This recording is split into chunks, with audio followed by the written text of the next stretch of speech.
we've been bringing you the latest news from Gaza, where the year-long war continues. Recent reports show that at least 17,000 children in Gaza are now orphaned because both of their parents have been killed in the war. The children's charity UNICEF warns that many of these children are without any family members at all. And though there are some camps that are providing shelter and support for orphaned children, much more needs to be done. They say the war is catastrophically affecting children and families in Gaza and are calling for an immediate and lasting ceasefire. Sadly, there's been a long history of fighting in the region, and this latest conflict is between Israel and the Palestinian militant group Hamas, who are based in Gaza. War broke out after Hamas attacked Israel in October last year, killing over 1,200 people and taking others hostage. Israel responded with an invasion into Gaza, where over 41,000 people have been killed.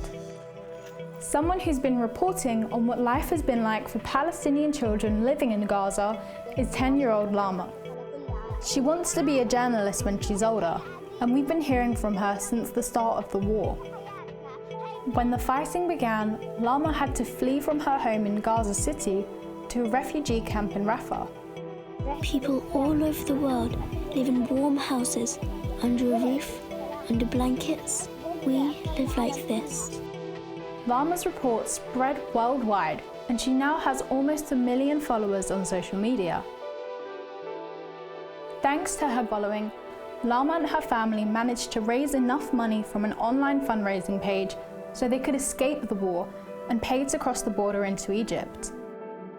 But her thoughts are with the family they left behind. The day I left Gaza was incredibly sad for me. I still have family in Gaza, my cousins, uncles, aunts, and my grandfather. My parents and I are the only ones who left Gaza while they remained there. It deeply upset me to know what they would be living like in tents, enduring hardships, death, and destruction. I'm incredibly sad because I lost my cousins, my aunt and her husband. Lama and her family are among the few lucky ones who have managed to flee the war.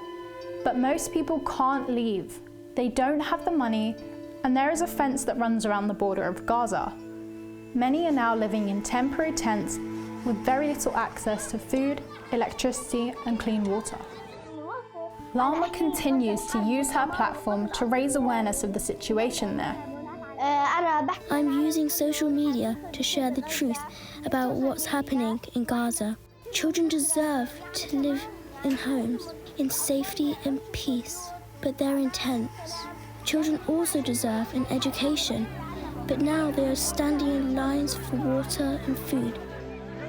My message to the entire world is that the war needs to stop, so we can return to our normal lives, go back to our schools, continue our education, and return to our homes. We want to live the way we used to. What did children do to deserve living through war, death, bombings, and displacement? Over the year, we've been reporting on both sides of the war. For more information, head to our website, first.news/FYI.